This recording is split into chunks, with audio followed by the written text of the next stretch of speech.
in sung mi te ho na bon chawin li khopa pathin in dam na epe wa tunia avela sor devotional sermon se ki the dinga phat phai mu je un pathin lo pi na le choi at na epe ve thupi ai lut masangwa kan sei nom chu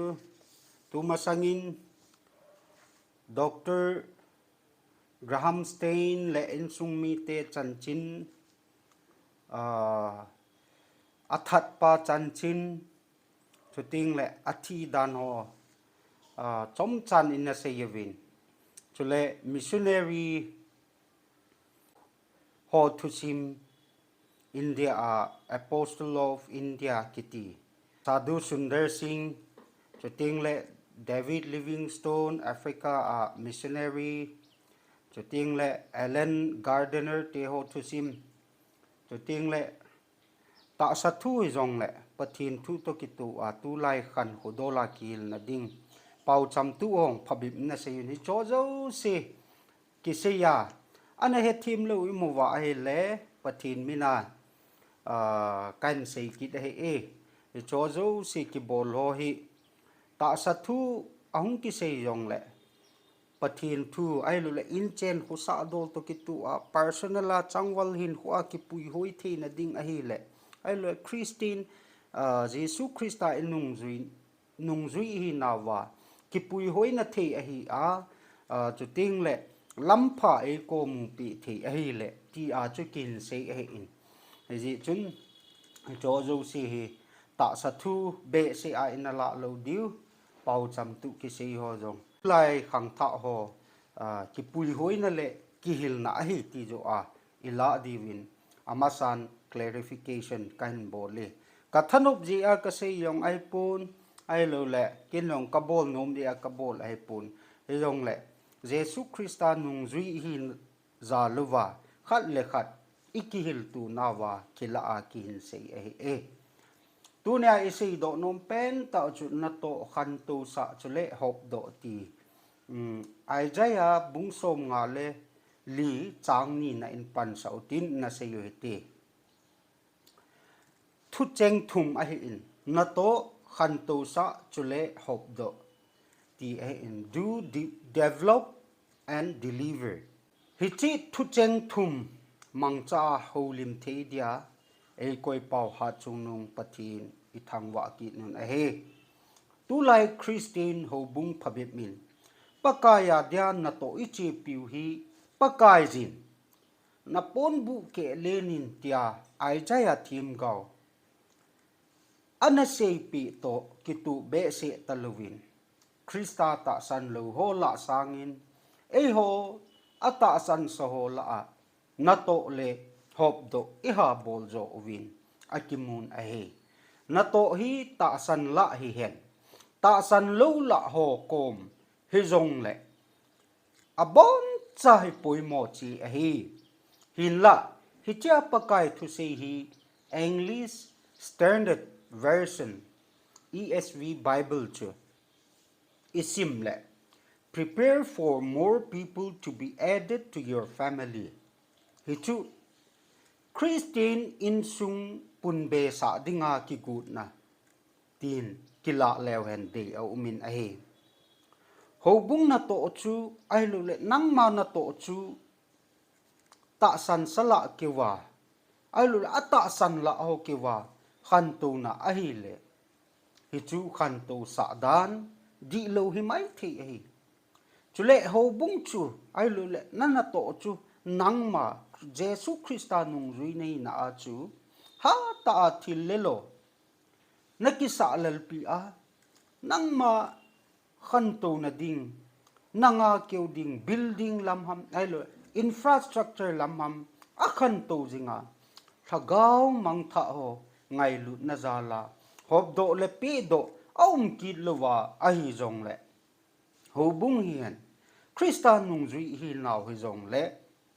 i he su naw ham ai lo i tha su naw ham ai lo la i dai tha naw ham zo he din ta san a hle e akhat na Natoh le Khantousah do develop ti hi anasei ko moite Natoh hi lam chum chi a to thi a ume. Ipin Natoh hi zong le. Sol cha pol chun. Mizo si chunga thilpa bolu hiti. Ahi de in eima in sung mi.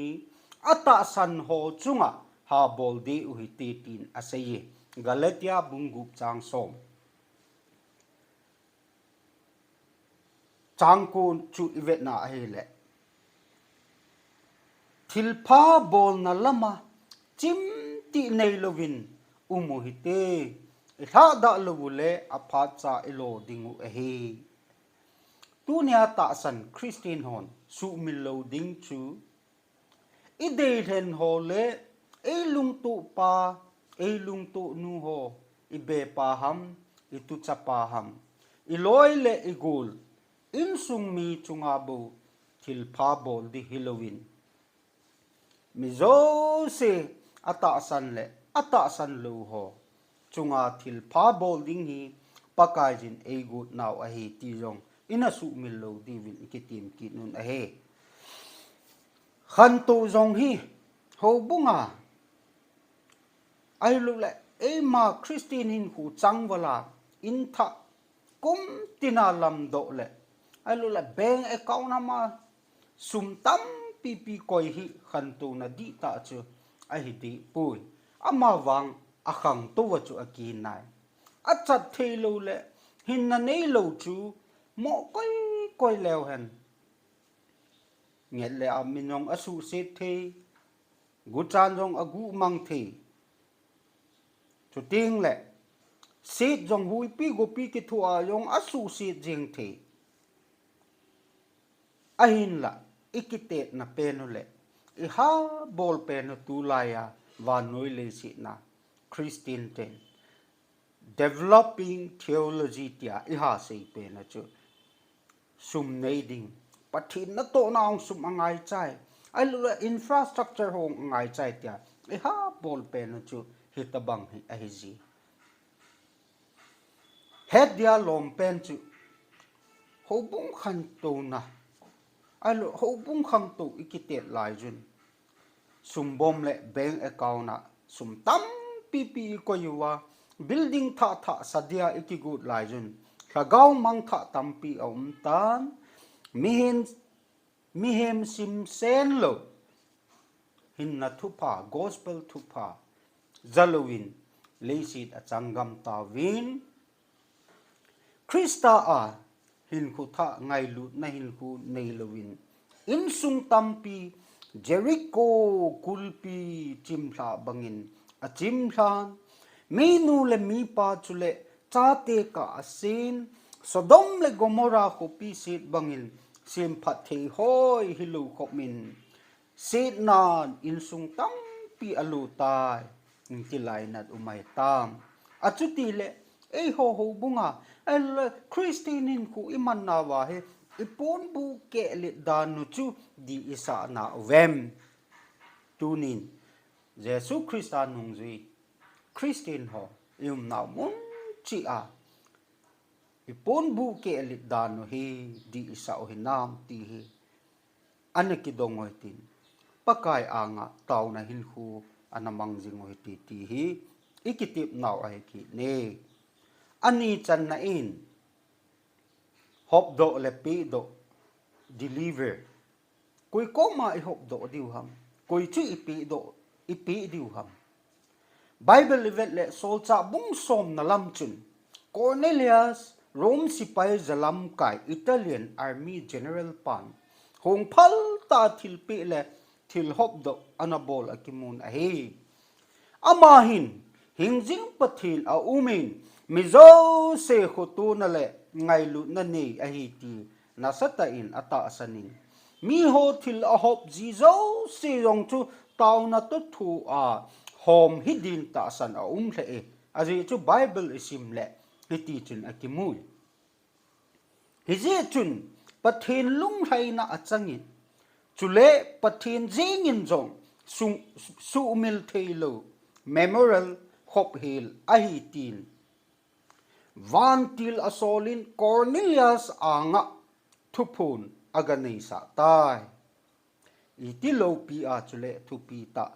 vet jui thei sipai jalam kai hin khu aman jing a hi dem Cornelius in khu a ku na imu do khat nan tau na to tu thon thil pe le thil hop do abole ni na in sipai jalam kai a hi wangin apan sa rum solkar sangin hingjing pathin aging zone a hi tunia sipaya pang alul army apang mun tina sopi ule naw te hon ina gel liu chu e pan sa ho lung i hol zo diu ham hingjing pathin hin na e pipa sa gau su cha na e pipa lung zo chu e hol diu ham ti hi Cornelius akuna ikihil diu vinde sa aumin eze chun yum naw mun chi aki gel ringu hite ti chu kitim naw a hi thum nan thil a hop do na mi ho ape ho mi hi ki sei khel khel hi zong le pakai kin bol na lama ha ta a pe hi din akilangin chule chaga mei thai gen thei te Krista ta san hi hen ta san lo ho hi zong le khoto na le lai nat pi na ki thu pi sa lo thil pe zo siong ki neu sa ta pe hi din akilangin a hi linan Cornelius hi su cha na di ta phung do lo lai hi chu Krista ta san lo lai hi din jong gin chat a hi aji chu sol cha bung som la kha chang li na chu ivet le Dr. Luke chun hitin anase ye ama chun nang ma le in sung mi zo si hu hinga nom na dingu thu na sei pi ding a hi ati sagawin Cornelius singa thu ga sei chun ama Simeon Peter chun nang ma le na in sung mi zo si hu hinga nom na dingu wa thu na sei pi ding a hi tia aga sei pi a hi hiji a chu Cornelius si thil pha tam pi abo Pakai in dong a thil pha bol acknowledge a bol pi a su mil the lo khop hi la thil pha bol a hi tia van til a sola na thil pha bol le na taw na Pakai ang asung tai ti a chu aga sei sa he tu lai e ho thil pi hi ngai tu kham set a he tai in sunga minu mi paten pathin na tong dia I cha te ho I phal do jong lew topra hung do ham ki pilu second class ai lu third na hung do ho bo chu pathin na tong dia ama hi iga sei thip ki ji da no chu ama hi kachanu ham kachapa ham le kha thim be se pun hi jong anewa ko na pathin thu ang lung lu nin ria che ama hi apa sit dan hoi hi jong le pathin na tong dinga ka pi do hi ai lo ki pi do hi til I sei ji ve hiji a chu tu ne ina ki ngai tu ki divin minu mi pa te hen ko I jong le ikidei sa un a hi abana chu in sung hi le ho bung sung hi le ki kinel khop se dia I chapung puma thil pha I bol jong le thil pi I bol jong le mi chu ki pe do ji ai lo I kinel khop se do ting le azon le a pha e atam zon I khot I tung ta ve thil pe chu pe taw he te ti a nok na ki pe ji a hi tunia hi Cornelius Christine hilu lai pan bon pathin hing jing ginga thil pe hong phal ta pi a ko to na dim set puma api le e ho acha kisim mi thinga kisim hon ha ta bautam le hila sagau mang ding kun ho hu do na dinga pakai lengam ke le na dia pe jing ding hi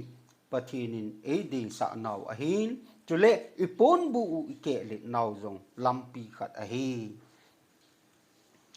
alang khana Peter hi ga ngai tu kit lew hen pakai chun gaw achan sa in boma wasa hi hen gan hing tu la a o ma ki thol tho hi zong le chinam kim akitha a nedingin a sol tai sol cha bung som chang som ni a kun som thum chan na chu ve lew hen inamu diu e hilla Peter athu phanala ye Pakai keiman thil bo le thil theng lo kan ngai poi tin anadon but ni chuzowin Peter chun ani ve nan o khat azaki in pathenin asu theng sa chu nangman abu e ti in tin anasei ki nin a he o chun Peter henga hichia kun izil do chu ho bung khang to chun ai lu Christian khang to jing mi kha chun pathen thu hop do na ai lu pathen thu lang sap na lam zat le nam phung le chang mem ki dat hen na a pui denomination ki loi khom na zong aki hen thei pon nomenclature min mai maya ki sa chum ho bung zong ki the na a pui ti aki mu chelin a he Peter chu ha ta in a oi mo un juda hon idya chep tan lo ho to an na ne khom ham tin a sei tawin a he a pho tawin a he sol cha bung som la khat chang ni a kun chang thum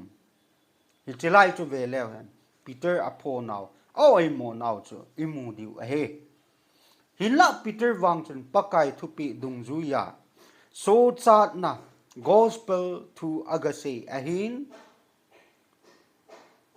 Bible pathin thu to kitu a pathin lengam ike le diuham ole ikimin vo naw mangcha pathin lengam ke le ichi pi diuham ri in Sopi le naw te ho tunin anage loitin napon bu ke lenin hichi napon bu ke lenin isei nawa ithupi u ai lo le topic ngo Natoh Khantousah chule hop do ti a hi hezia chu pha te chan na ngai tu hitin I tabanga pan ila ongai yan infrastructure ho ai lo le ma ani ma changwal khanto na dinga na ito jing liu ham ai lo le pathin lengam ke li na dinga I chale hung phal ta a border umlewa a boundary umlewa na ito diu ham azonan them gao ai jaya sei bangin ta san Christian in sung ke lindin sol cha polin jong mi jo si chunga thil pha bolin tia eitim bangun Cornelius banga thilpi chule Peter banga imihi naule ikiloi hom naw dat hen luwa Krista hin na thupa sei punga ama lengam ke lindin pathinin ei solun pathin mina ikiti mun a hi chuto bang luwa Krista lengam ke lin hi wang le themo a umding hi ve pathinin athu isei do naw chom cha isei khil ho e ngai da mun tin isei khao I chan chung chiwadin Malsawm pi taohen short Devotional Sermon September sa adinga amasapen ngai jouse pathinin Malsawm chi taohen amen